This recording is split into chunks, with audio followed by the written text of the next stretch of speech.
예, 반갑습니다. 유상입니다. 예, 8월 10일 수요일 시사공감을 진행하도록 하겠습니다. 예, 서울 중부권에 비가 엄청나게 많이 왔습니다. 다들 피해 없으신지 모르겠습니다. 무려 500mm가 왔다 그러는데요. 예, 인명피해도 제법 많습니다. 참 안타까운데요. 18명이 사망 실종됐다라고 합니다. 지금 현재는 제가 창문을 열고 보니까 비가 잠시 그치고 흐려 있습니다만 오늘 내일 또 비가 온대요. 최대 300mm까지 더 온다고 하니까 비 피해 없도록 잘 한번 살펴보시길 바라겠습니다. 이거 뭐 너무 많이 와서 뭐 살핀다고 특별히 뭐 뾰족한 대책은 없습니다만 그래도 예, 뜻하지 않은 인명 피해가 없도록 각별히 좀 주의하셔야 될 것 같습니다. 뭐 멀쩡한 길 차 몰고 가다가 갑자기 물이 차가지고 뭐 차를 전부 버리고 피신해야 되는 이 참, 이 21세기 서울 한복판에서 지금 이런 촌극이 벌어지고 있습니다. 참, 그 많은 예산들 어디에 쓰고 말이죠. 지금 서울 강남 한복판이 지금 물에 잠기고 있지 않습니까? 여러분 보시다시피. 이거 엉터리로 했다는 거잖아요. 그나마 오세훈 그것도 엉터리인데 100mm로 예상해서 수해 대책을 한 거. 그걸 박원수이 때 85mm 기준으로 낮췄다는 거잖아요. 네. 참 형편없는 짓을 합니다. 그 많은 예산들 전부 다 쓸데없는데 말이죠. 여러분 보게 되면 그 전부 어떤 의미에서 짜잘짜잘한 잔손질 그런데 다 허비하고 말이죠. 지금 이런 꼴을 해놓고 있습니다. 예, 서울 서초에서만 지금 4명이 실종됐다 그래요. 예, 그 반지하 발달장애 가족 참 안타까운 모습 우리 봤습니다. 그죠? 어떻게 할 방법이 없지 않습니까, 지금? 예, 참 안타까운데요. 뭐 뉴스에서는 1년 내릴 비가 1년 내릴 1년 동안 내릴 비의 절반이 이틀 동안에 쏟아졌다라고 뉴스를 하고 있습니다만 이미 예견됐던 거잖아요. 예? 기후 변화라든지 기상 이변 예견됐던 거고 우리가 작게 크게 작게 경험을 해온 건데 예, 이 정부 당국자 위정자들이 그 짓을 했다는 거잖아요. 100mm 기준을 늘려잡는 거는커녕 오히려 85mm로 좁혔다는 거잖아요. 20년 만에 한 번 오는 재난에 대비했다라는 건데 글쎄요. 85mm는 이전에도 한 번씩 오면 그렇게 왔습니다. 그죠? 그것도 넘어갔죠. 자, 일단요. 자, 이게 지금 뭐 공사를 하고 있다는데 이게 소위 지하로 빗물을 받아내는 터널 그게 공사를 하고 있다는데 이게 완공 시점을 3년 동안 지연하고 있다가 지금 이번에 이 사고를 맞았다는 거죠. 이 재난을 맞았다는 거죠. 네. 지금 그렇습니다. 우리가 조심한다고 될 문제가 아니고 뭐 목숨 부지하는 게 그나마 조심하는 게 전부 다입니다. 시간당 강남만 하더라도 시간당 85mm 이상 비가 오면 속수무책이라고 이야기하니까요. 뭐 피신하는 것, 몸 하나 건지는 게 뭐 고작 전부 다입니다. 뭐 재산 피해는 어쩔 수가 없을 것 같아요. 이게 전부 다 세금 잘못 쓴 대가죠. 자, 이 판국에 가짜 뉴스로 선동질을 하는 이 불순 세력들은 도대체 뭐 하는 작자들인지를 모르겠어요, 여러분. 예?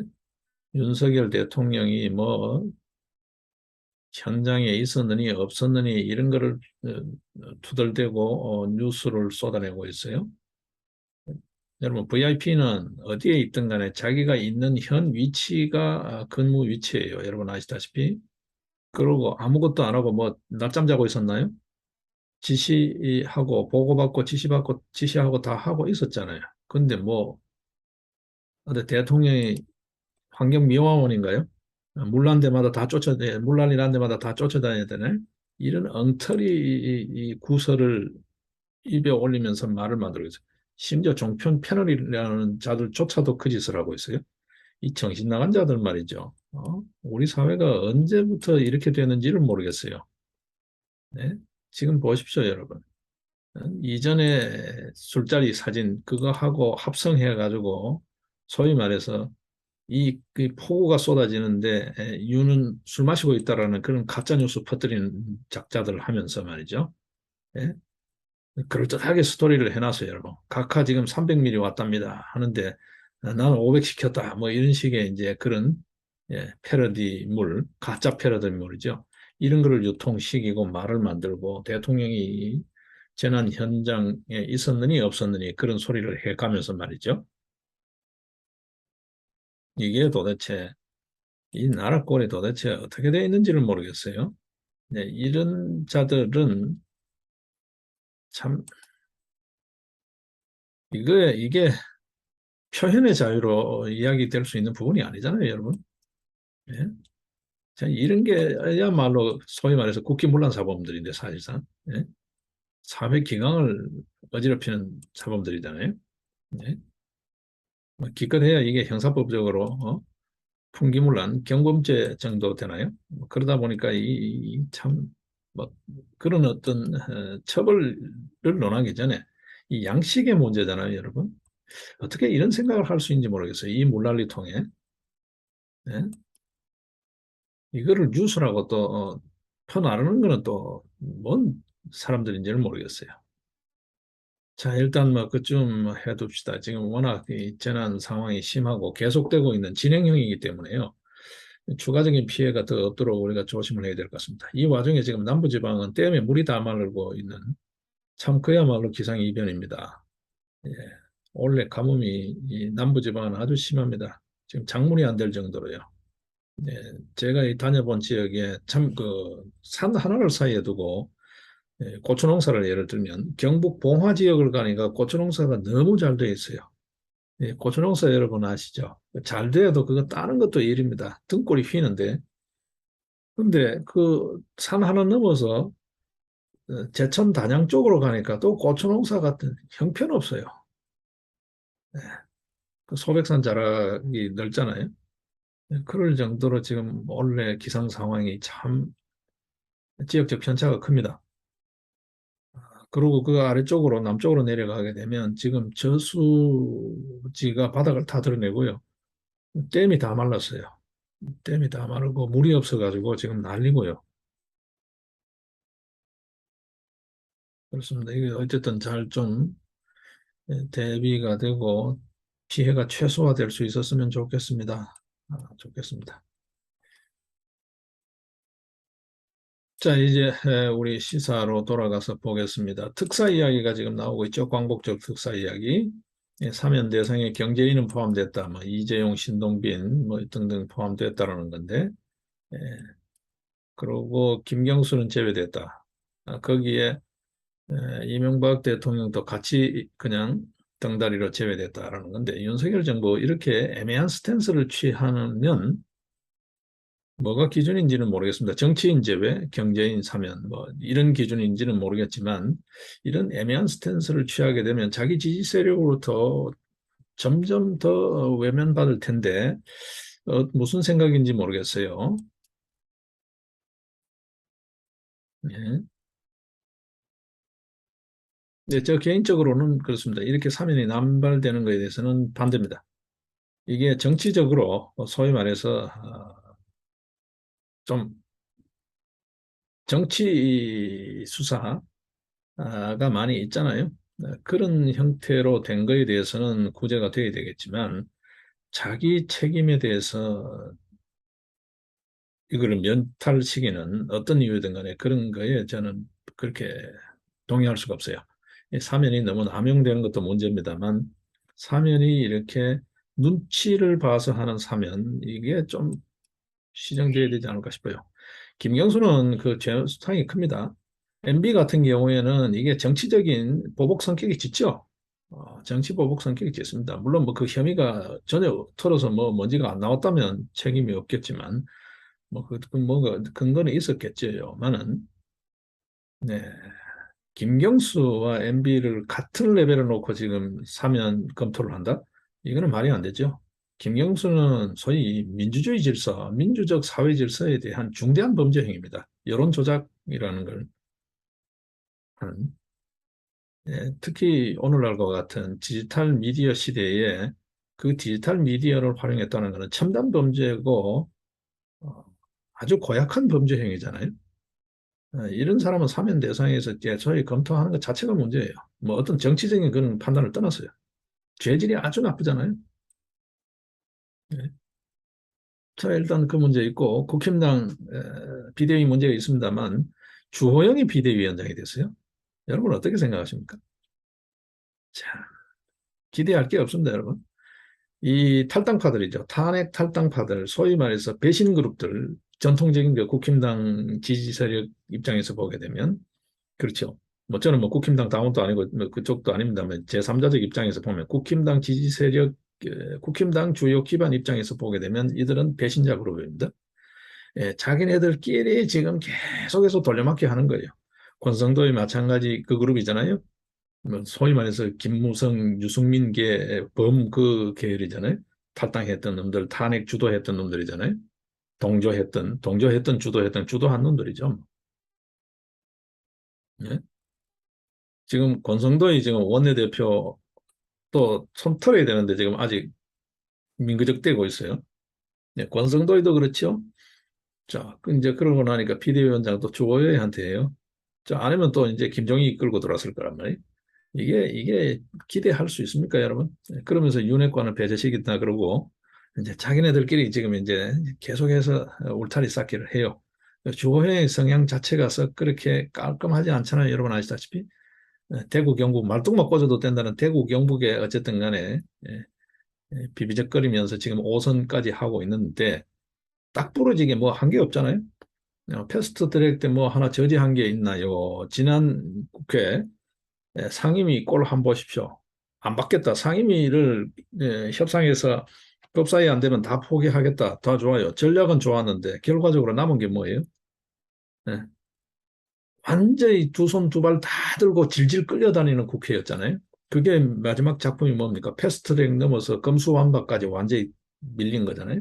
예, 권성도이 또 거기다 헛발질한 거죠. 합의해주고 돌아서가 여론이 아니니까 또 막 물린다 그러고 이 난장판을 지기는 이 얘들이 지금 소위 말해서 개보파들이죠. 요새 뭐 개자가 유행이니까 소위 개혁 보수라고 이야기하는 개들이잖아요. 무슨 보수가 개혁 보수가 있는지는 모르겠지만 지금보다 얼마나 더 개혁해야 되는지는 모르겠지만 예, 걔들이잖아요. 이제 이 이야기는 조금 뒤로 돌리겠습니다.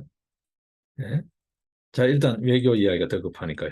자, 박진 외무부 장관이 외교부 장관이 지금 방중 외교를 하고 있습니다. 이제 끝났죠. 예. 자, 치포 예비 회의를 참석한다는 거 이거를 두고 중국에서 딴지를 거니까 우리는 그냥 예, 가겠다라는 거고 거기에 이제 박진이 화답한 게 공급망을 안정적으로 관리하자라는 제안이고 중국은 외부 영향을 받지 마라. 에, 독립 자주를 견지해라. 이 말은 이제 미국의 영향을 받지 마라라는 이야기인데 이 세상에 혼자 살아가는 사람이 있나요? 관계 설정이잖아요. 중국 애들이 전통적으로 그렇게 얘기하는 공자 사상의 핵심이 인이잖아요. 관계잖아요. 관계. 서로 친애하는 거잖아요. 중국의 패권주의가 과연 친애하는 패권주의입니까? 중국은 친애가 아닙니다. 말살 패권주의죠. 그리고 편협하고 닫힌 패권주의입니다. 중국은 늘 그랬습니다. 여러분 보시면 중국이 대륙을 떠나본 적이 없어요. 1대1로라고 뭐 거창하게 시진핑이 내세웠지만 1대1로 지금 와장창 작살나고 있잖아요.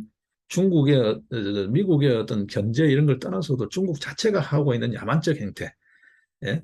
엄청 상대를 생각하는 척하고는 다 뒤통수 치고 들어먹는 지금 다 1대1로 소위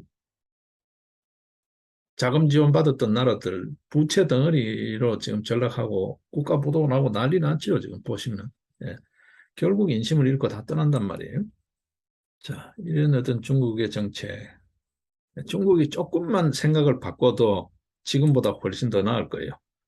정말 미국을 제치고 중국이 세계 패권의 중심에 설 수 있는데 중국은 꼭 지금까지 역사적 경험을 보게 되면 자기 이 한계를 벗어나지 못하는 문제 때문에 늘 주저앉았어요. 늘 주저앉았어요. 지금 시진핑 정권도 역시 그러고 있습니다. 이게 뭐 어떤 의미에서 마오 정권이잖아요. 이 마오 정권도 역시 그러고 있습니다. 중국 공산당, 중공도 역시 그러고 있습니다. 치포 넘어서 지금 현재는 이제 배터리까지도 지금 이제 이야기가 되고 있는 상황입니다. 그렇죠? 자, 일단 이번 한중 외교 삼불 치포 어느 것도 상호 입장만 확인한 꼴이 됐는데 소위 중국 의도대로 되지 않은 거죠.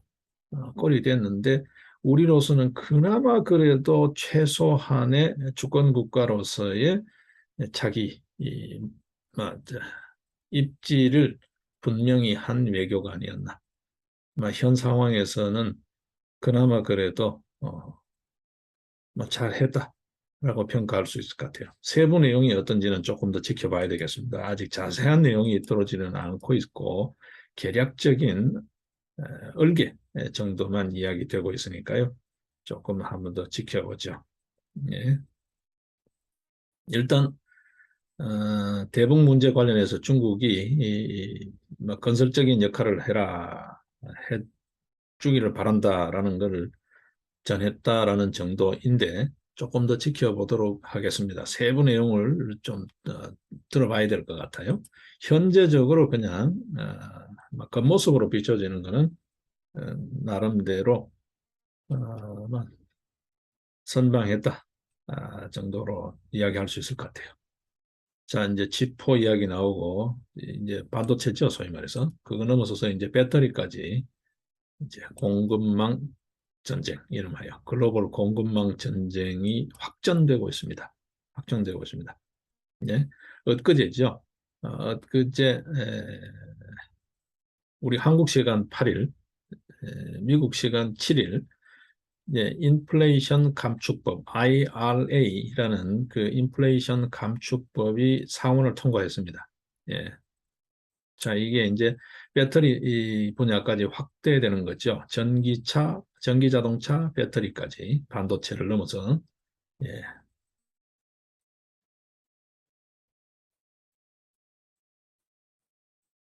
이 뭐 하원 통과는 거의 뭐 기정사실이라고 봐야 될 거니까요. 여기에 이제 보조금 등등 하면서 이제 수출 전선에 비상이 걸리는 예. 참 우리로서는 고민이 많은 그런 시기입니다. 우리뿐만이 아니라 직접 당사자, 미중 외에는 다 고민을 많겠죠. 중국은 중국대로도 중국산 부품, 배터리를 쓰지 않으면 못 팔게 하겠다, 보조금 안 주겠다, 뭐 이런 지경이고, 미국은 미국대로 지금 그러고 있습니다. 예, 일단 IRA, 인플레이션 감축법이 통과됐다라는 거. 예.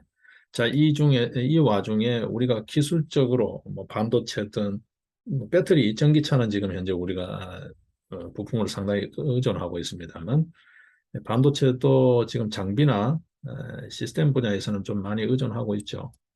자, 이름에도 불구하고 우리가 갖고 있는 기술력, 경쟁력을 중심에 놓고 우리가 여기에서 주변국으로 밀려나면 안 된다는 거죠. 소위 요즘 유행하는 말로 의리돼서는 안 된다.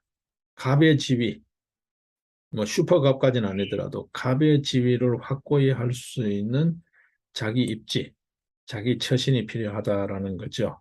예.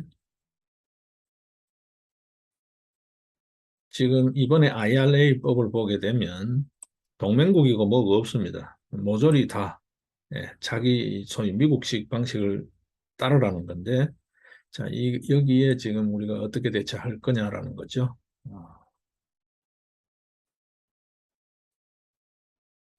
자, 외교 차원에서는 국익 외교이고 기업 차원에서는 예, 어쨌든 경쟁력을 확보할 수 있는 실리,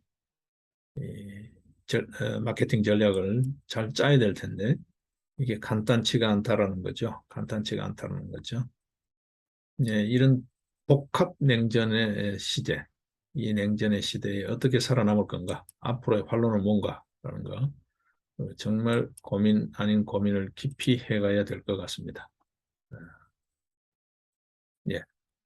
자, 여기에 지금 우리 사회 다른 단면을 또 한번 보겠습니다. 이번 물난리 때문에 다들 지금 걱정이 많습니다만 이 와중에도 속으로 웃고 있는 딱 집단 한 집단이 있죠. 예. 최대 수혜, 이번 물난리 최대 수혜 그룹이 딱 한 집단이 있어요. 서울대, 서울대요. 서울대가 이번에 교육부 감사죠. 어, 감사 과정에서 무더기 징계를 받았습니다, 여러분. 경고 4명, 징계 4명, 경고 255명, 주의 조치 407명이에요, 여러분. 예. 666명의 교직원이 징계 조치를 받은 겁니다, 이번에. 예. 이번 물난리가 겹쳤죠. 그 이전에 5세 취학, 그 이슈가 덮쳤죠. 예. 예. 윤석열 정부로서는 거의 뭐 재앙 수준입니다만, 우리 국민들로서도 참 재앙 수준입니다만, 물난리는. 예. 이 만 5세 취학, 이 이슈하고, 이번 폭우, 이거하고 때문에 서울대 이 사상 초유의 최대의 에, 소위 교육부 종합감사 결과 이 서울대가 이 여론의 화살을 비껴간 거죠. 666명입니다. 무려 여러분. 예. 교수 채용 과정에 성범죄 경력을 제대로 확인하지 않고 소위 말해서 자체 이제 교원 채용의 인사검증 있죠. 성범죄 경력 확인하지 않고 뽑은 교수가 56명이라 그래요. 그 다음에 임용 결격 사유도 제대로 조회하지 않고 임용한 교수가 155명이래요.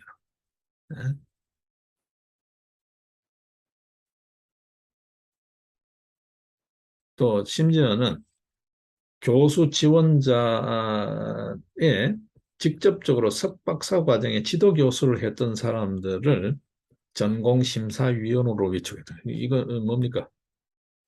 그냥 짜고 치는 고스톱이죠.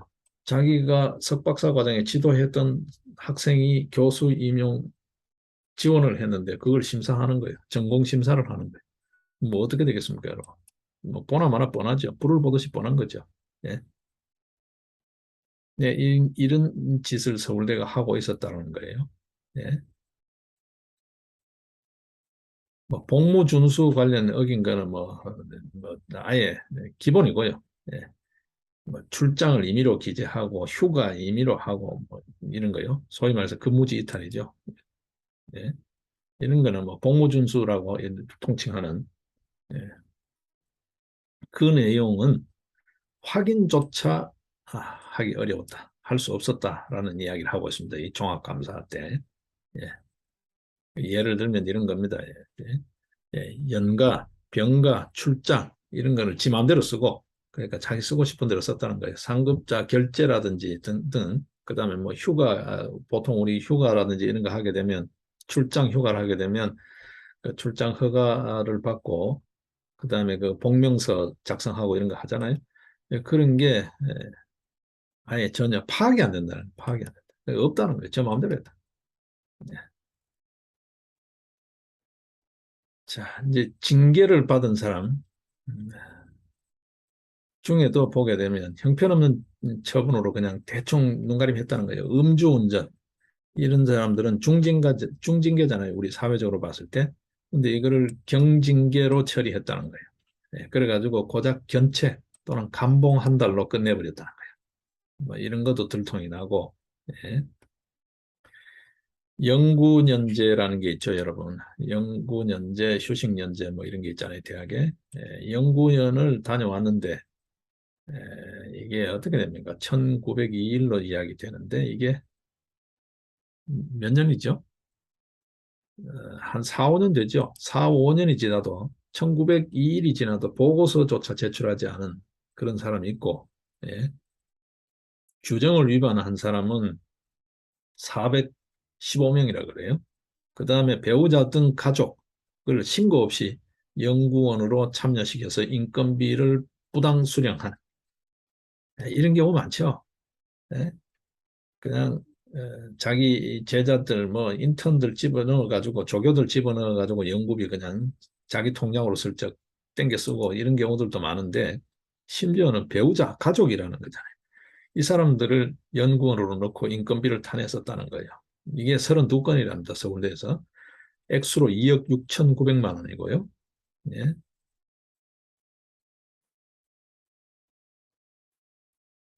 그리고 이 규정이 학교 규정에 이렇게 돼 있대요.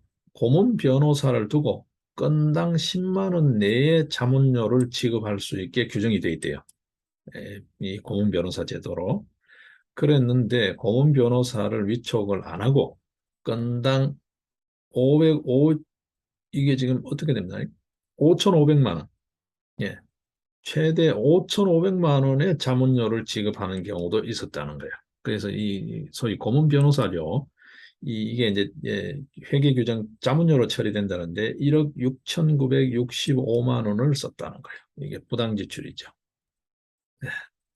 이런 어떤 예산 집행에서 수령한 부분도 있고 규정을 안 지킨 것도 있고요.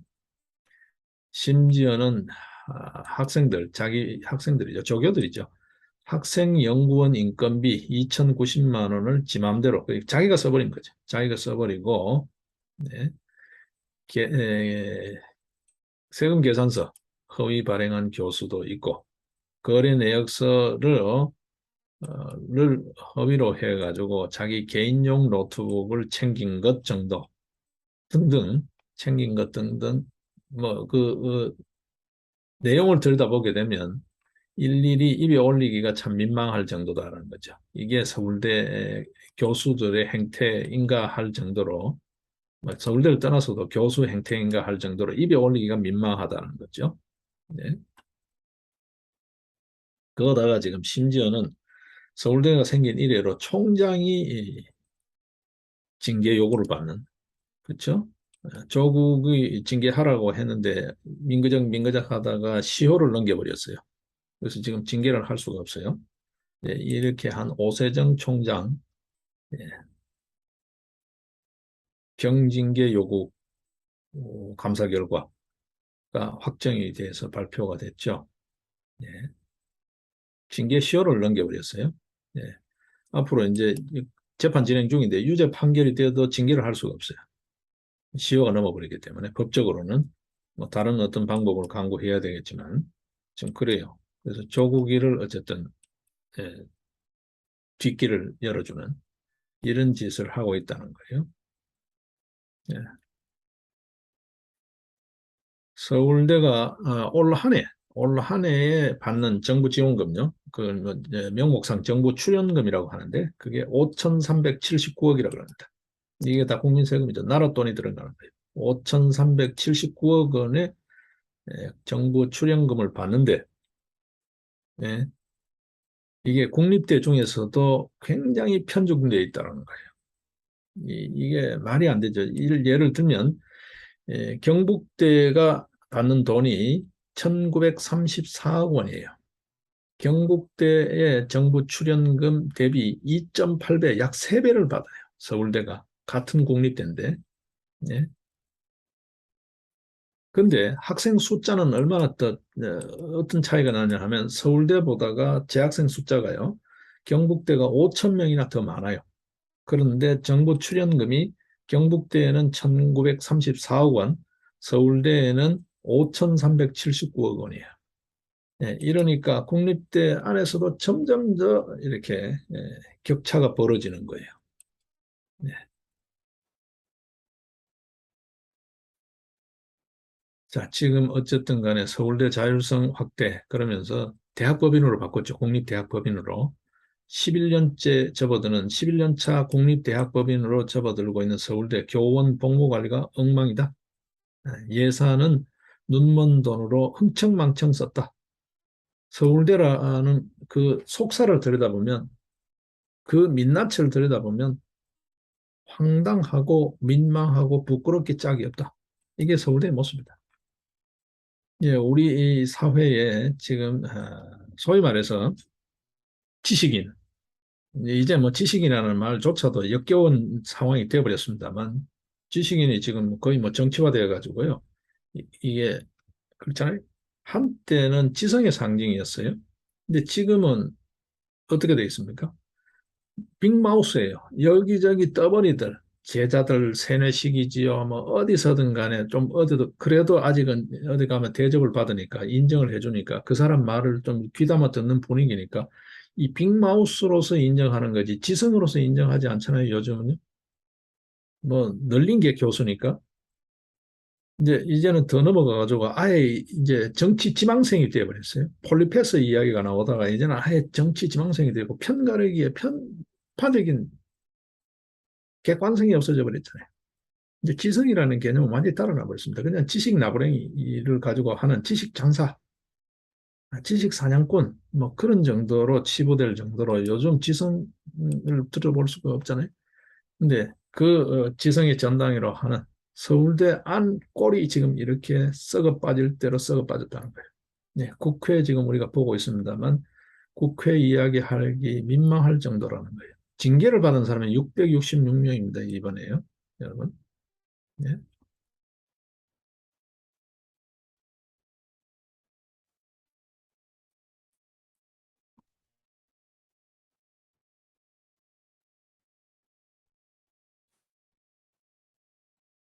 이 참고로 지금 서울대 교직원 수를 한번 보겠습니다. 예. 서울대 교직원 수가 전체 지금 현재는 어떤지 모르겠습니다만 2020년 4월 기준이래요. 2,131명이라 그럽니다.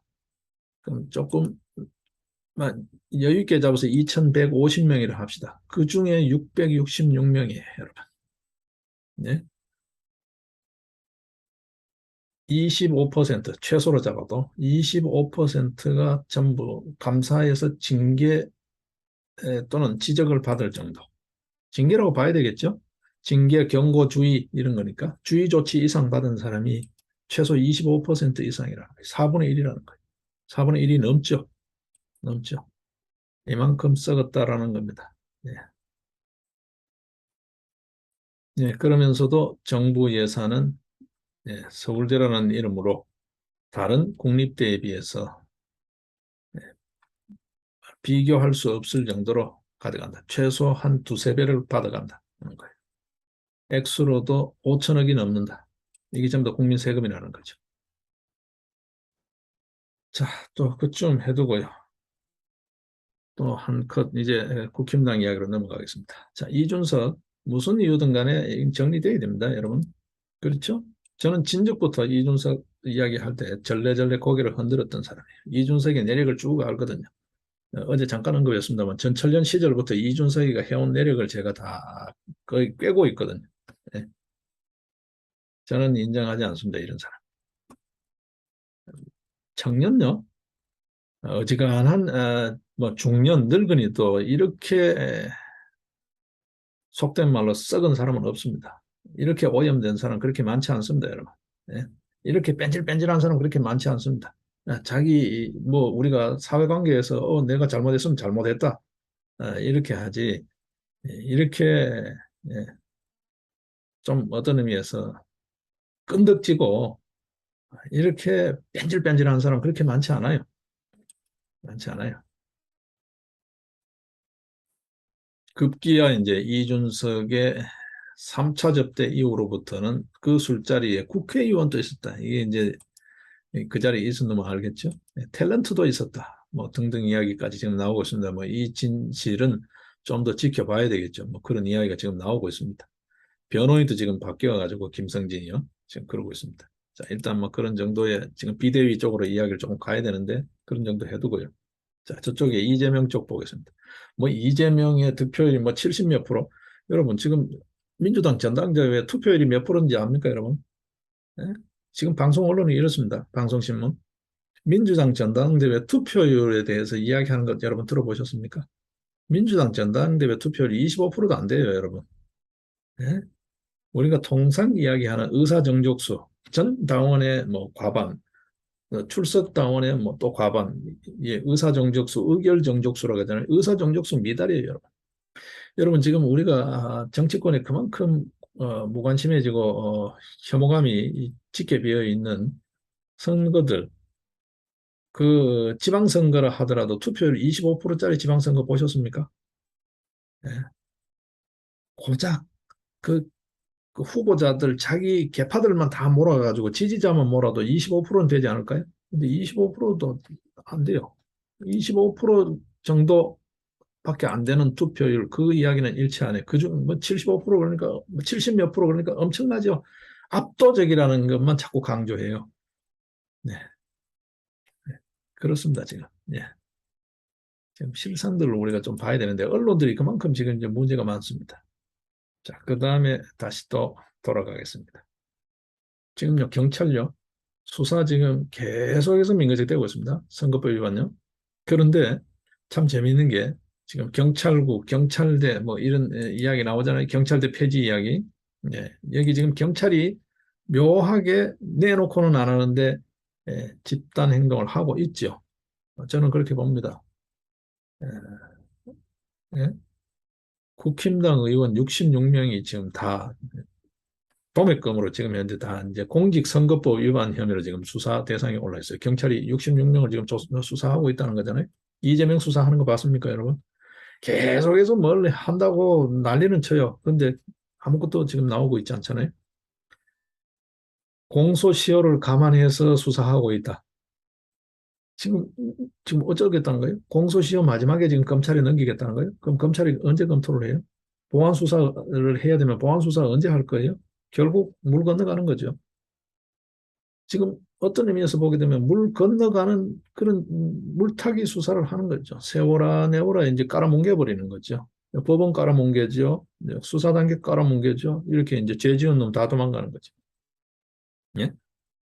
뭐 이재명이야 지금 뭐 공직선거법만 문제되는 게 아니지만 예? 지금 그러고 있는 거죠. 검수완박까지 이제 흐지부지 이렇게 지금 분위기가 그렇잖아요. 이 경찰 세월 없이 지금 수사하고 있는데요. 어? 근데 유독 발빠르게 수사하는 게 있어요. 예, 이게 다분히 냄새가 나죠, 여러분. 그젠가요? 어젠가요? 예, 그 누굽니까? 이재명이가 소위 조폭과 연루돼 있다라고 이렇게 그 소위 그런 이야기를 했던 장영하 변호사에 대해서 긴급 체포를 했어요, 여러분. 예? 지금 영장 청구까지 할 거라 그래요. 이게 명예훼손 혐의예요. 허위사실 명예훼손이라 그래요. 근데 뭐 장영하 변호사의 그 폭로죠. 그 당시 대선 과정에서 폭로하는 사실로 봤을 때 뭐 사진이라든지 이런 거 봤을 때는 상당히 설득력이 있잖아요. 근데 어쨌든 그게 명예훼손 혐의라고 이재명의 비위를 건드리는 이런 거는 또 신속하게 지금 해요. 체포영장까지 지금 집행을 해요. 예, 이 경찰의 행태 참 납득이 되지 않잖아요. 여러분 봤을 때. 정말 신속하게 해야 될 거는 뭔가 요란해요. 떠들썩한데 세월이 없어요. 또 어떤 의미에서는 뭐 그만한 사건들 같아 보이는 사건은 엄청 또 신속해요. 지금 이러고 있습니다. 이게 뭘까라는 거죠. 이게 뭘까? 이 경찰 과연 이게 어디까지 믿을 수 있냐라는 거죠. 네? 아, 일제시대 때 순사도 아니고 말이죠. 이 경찰 어디까지 믿어도 될까? 이 경찰 수사권 전체적으로 다시 한번 들여다봐야 됩니다, 여러분. 경찰 조직 자체가 이게 수사 조직이 아니잖아요, 원래.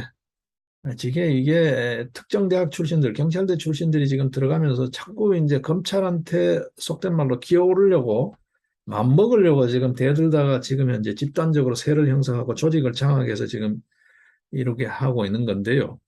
또 정치권 분위기하고에 편성해가지고 검경 수사권 가지고 지금 물고 들어지면서 지금 현재 몸집 불리기를 하고 행패를 부리는 그런 형태로까지 가고 있는데 이거 그 경찰 이거 손 좀 봐야 될 거 아닌가 싶어요. 정리를 좀 해야 될 것 같아요. 수사권을 다시요. 네.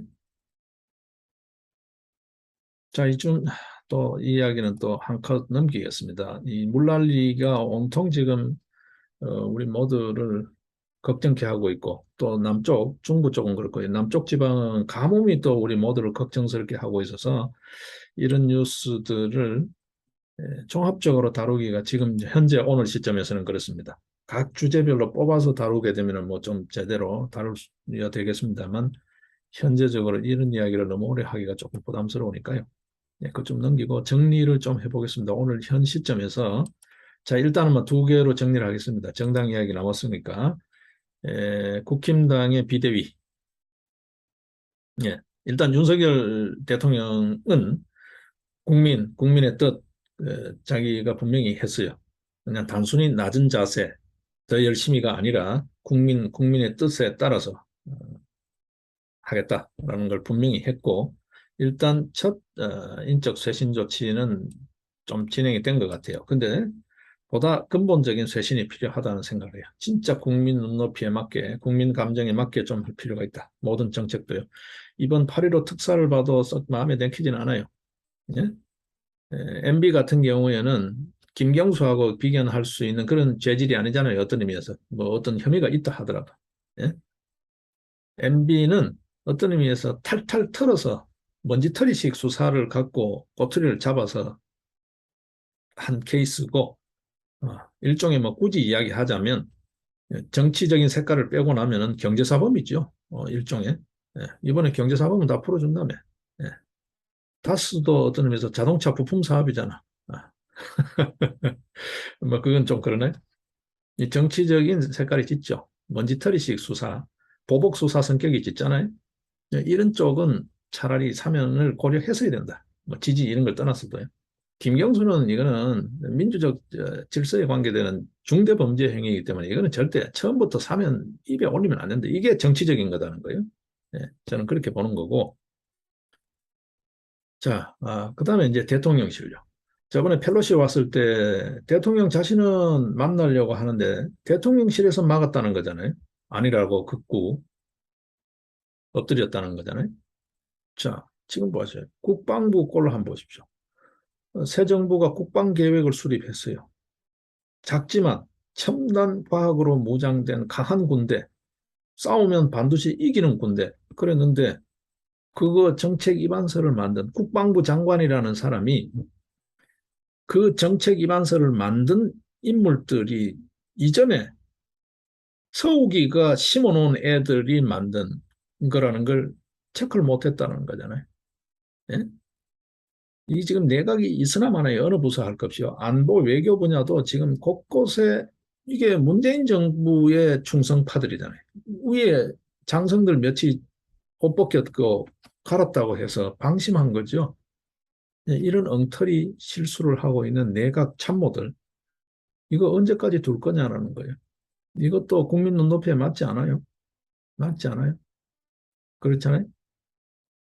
이런 정체불명의 사람들이, 그러니까 새 정부 정책 입장에서는 정체불명이죠. 문재인 정권의 정책에 열심히 거품 물고 추종하던 애들이 만든 보고서를 갖고 이 윤석열 정부 전혀 다른, 완전히 다르잖아요. 어떤 면에서 윤석열 정부와 적어도 대북 정책, 국방 정책에 관한 완전히 다른 거잖아요.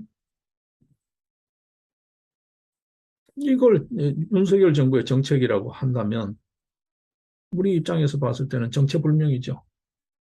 정체불명이죠. 이렇게 불분명한 정책을 계속해서 한다는 것은 납득이 안 돼. 국민 눈높이에 맞지 않죠. 국민 기대에도 절대 못 미치고. 이런 인적 쇄신을 다 해야 된다. 이 사람 뭐 괜찮은데, 뭐 이 사람 그래도 또 한 번 더, 그게 아니다는 거죠. 이게 엄청난 실수잖아요. 그렇지 않나요? 지금 곳곳에 지금 지뢰밭이고 널려 있는데, 이 방심한다는 거예요. 이렇게 방심한다는 거예요. 자, 일단은 저는 현 단계에서는 뭐 추가적인 언급을 가급적이면 자제하려고 해요. 왜냐하면 듣기 좋은 콧노래도 한두 번이지 계속 하면 그거는 비난이죠. 충고 조언을 넘어서서 예, 잘 되기를 바라는 게 아니라 같이 흠집내게 하는 대열에 같이 선 사람이 되니까 저는 윤석열 정부를 흠집내고 싶은 생각은 없어요. 현재까지는. 잘못하고 잘하는 거에 대해서는 이야기를 분명히 할 거예요. 지금까지 충분히 했다고 봐요. 조금 너무 심하지 않나 할 정도로까지 했다고 봐요. 근데 아쉬운 점은 여전히 보여요. 근데 기본 입장은 지금 현재 어쨌든 국민, 국민의 뜻, 예. 그냥 단순히 낮은 자세 더 열심히가 아니다. 처음 일성은 저는 그렇게 들었어요. 낮은 자세 더 열심히. 그걸로는 안 된다. 대통령 자신이 바뀌어라. 국민을 위해서 희생하고 국가를 위해서 헌신하는 모습으로 완전히 바뀌어라. 내 기준이면 안 된다라는 거예요. 근데 여전히 지금 인사 부분에 대해서는 생각지 않은 부분에서 자꾸 미스가 지금 드러나고 있어요. 오점이. 예, 이종섭 국방 이런 쪽에서도 지금 미스가 드러나 버리니까요. 예, 대통령실 참모는 전면 쇄신해야 된다 생각이에요. 잘해보자로 되지 않는다라는 생각이에요. 예? 장제원 그룹이 만들어낸 그 안 절대 안 된다고 비빔밥입니다, 여러분. 장제원이 기대 안 합니다. 역시 이 배신 그룹이잖아요. 기대 안 합니다, 저는. 예.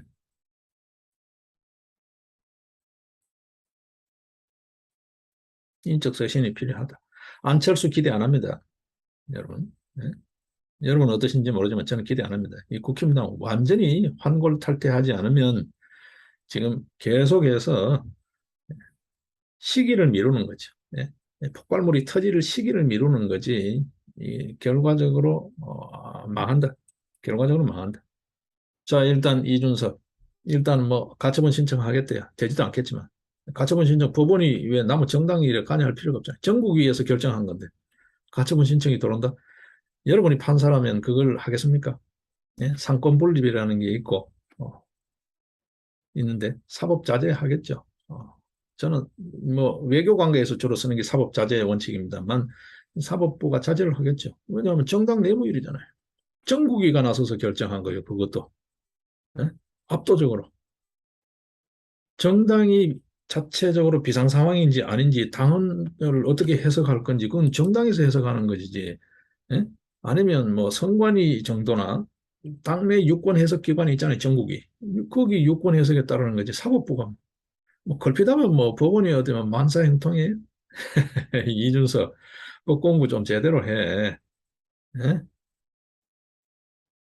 나는 그냥 법대 4년 가방만 들고 있다가 나온 사람이지만 도대체가 똥오줌을 못 가려. 예? 더 망하는 길이야. 그나마 그래도 개전의 정이 있으면 미관 말직이라도 다시 기회가 있겠지만 이러면 네 쪽박 완전히 깨는 거야. 예? 뭐 그런 걸 알고 지금 하겠지만 이판사파이다는 거지. 손학규하고 국힘당하고는 차원이 달라.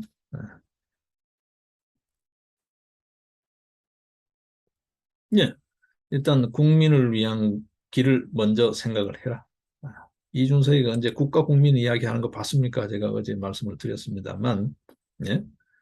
자, 윤석열 대통령의 뜻은 확고하게 정리가 되고 있어요. 입장이 분명해요.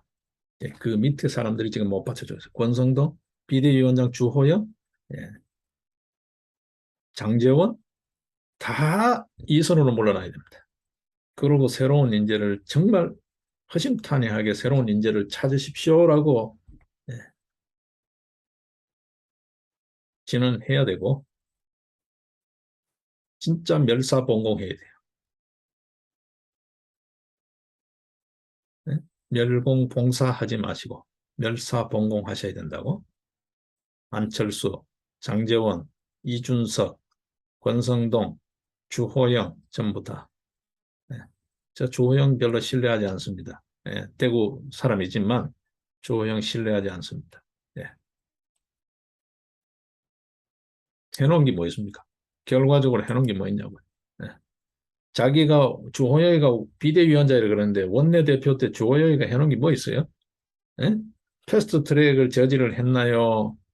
원 구성에서 제대로 협상을 했나요? 그냥 내 질러놓고 뒷감당 안 되고 다 틀린 거죠. 다 틀린 거 외에. 그래서 결과적으로 검수완박된 거 외에 주호영이 한 게 뭐 있나요? 배지 5번 단 거요? 대구 경북에서요? 그게 무슨 내세울 벼슬이나 되나요? 예?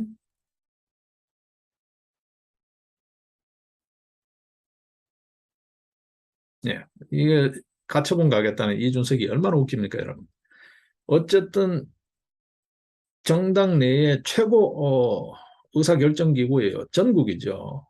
전국에서 비대위 전환하는 게에 대해서 어떻게 생각하냐? 지금 당이 비상 상황이냐고 묻는 투표에서 재적의원 707명 중에 투표 참여가 509명이에요.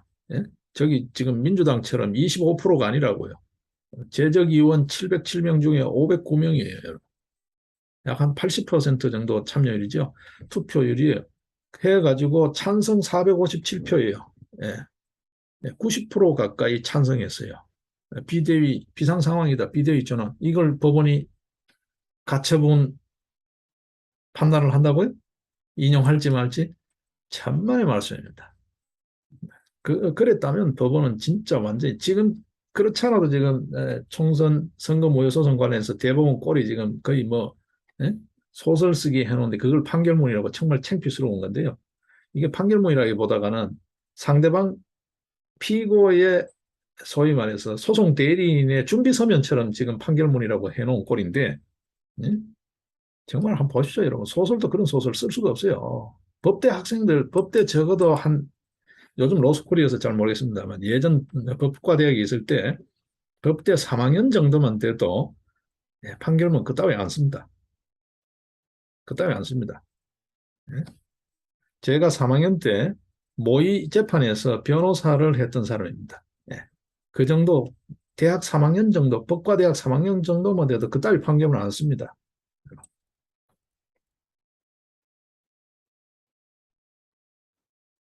자, 이거를 가처분 신청한다고요? 정말 우리 국민들이 그나마 집권당이라 하는 국힘당을 어떻게 바라볼지 한 번이라도 생각을 해보라 하는 거죠. 어차피 뭐 별 생각 없는 사람인 걸 다들 알고 있지만 그럼에도 불구하고 이 난리를 계속 치겠다? 그건 뭐 바라기지 바라. 누가 봐도. 그러면 더 망한다. 더 크게 망한다. 자, 일단 그좀 자, 민주당 가겠습니다. 이재명. 이제는 이 사람 이야기, 이 사람 이름을 듣는 것도 지겨워요. 이재명, 이준석 이런 사람들은 이름을 듣는 것도 지겨워요, 여러분. 그렇죠? 근데 입에 안 올릴 수가 없어요. 어쨌든 우리 눈앞에서 자꾸 어른거리고 있으니까. 우리 국민들을 분노케 하고 짜증나게 하고 있으니까. 하지 않을 수 없어요. 이재명이 지금 방탄복이 몇 겹입니까? 이 무더운 여름에. 아마 이자들의 행태에 대해서 지금 하늘이 분노하고 있는 모습일지 모르고 그 애꿎은 사람들이 지금 사망, 실종 이러고 있습니다. 지금 물난리에 이 재산 피해를 입고 있어요.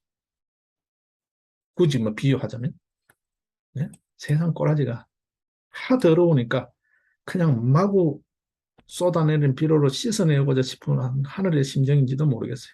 참 이번 피해를 입은 분들한테 참 애꿎은 참 면목스러운 면목 없는 말씀입니다만 참 말이 조심스럽습니다만 그렇습니다. 그죠?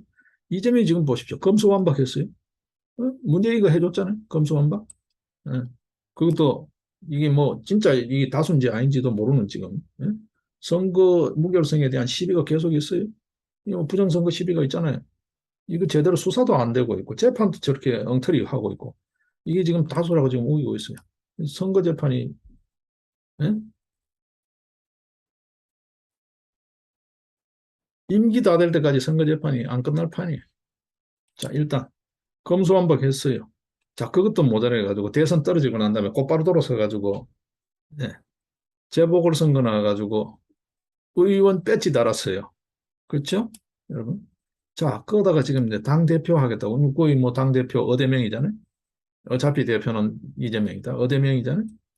뭐 25%가 참여했던 어쨌든 그 정당에서는 무조건 투표한 놈의 다수만 하는가 봐요.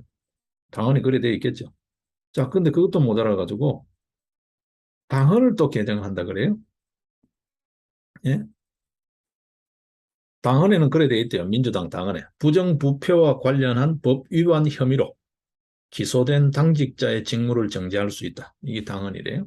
근데 이거 바꾸겠다는 거예요. 부정부패 관련한 법 위반이죠. 근데 나는 부정부패 아니다라고 지금 이야기하잖아요. 나는 부정부패 아니다. 예?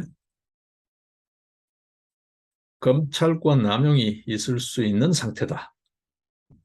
그 검찰권 남용을 통해서 야당 침탈 루트가 될 수 있다.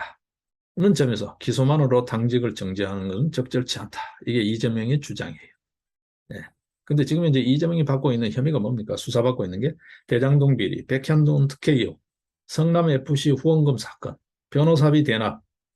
예, 이것 지금 수사관하고 뭐 수사 서류 빼고 뭐 이래가지고 이것도 2차, 3차 터지고 그 빼고 터뜨린 중에 미리 정보를 입수한 놈은 해외로 튀고 뭐 이런 게 있죠. 쌍방울 관련. 예. 그다음에 김혜경의 법화, 불법 사용. 이 지금 뭐 참고인 조사받고 난 다음에 죽고 또 뭐 그 관련된 사람 재산이 왜 80억이냐, 그 돈은 어디서 나왔냐부터 해서 지금 이야기가 한두 개가 아닙니다. 지금 그죠? 의혹 또는 어, 직접 수사를 받고 있는 게.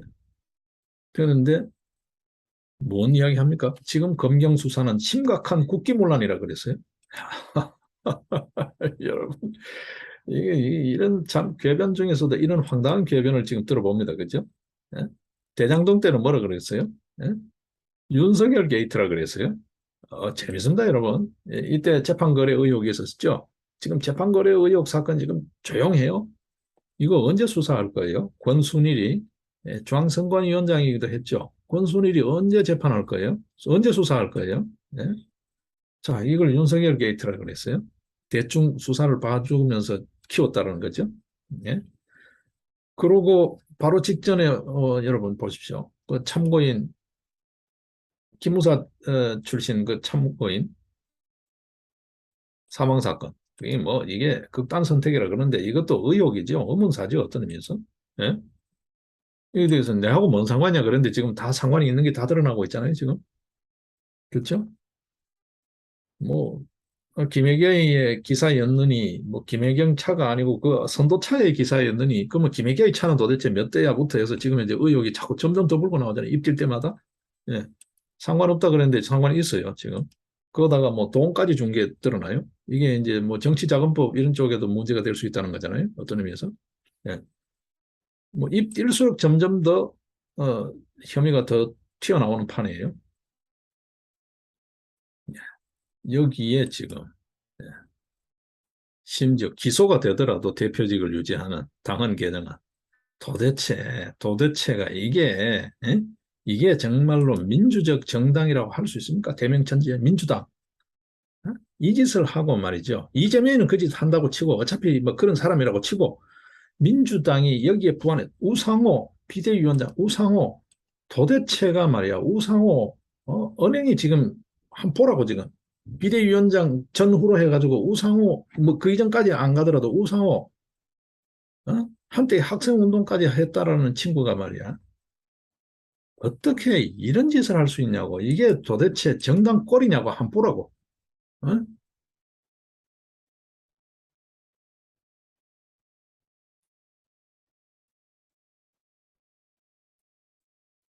이렇습니다 여러분. 네.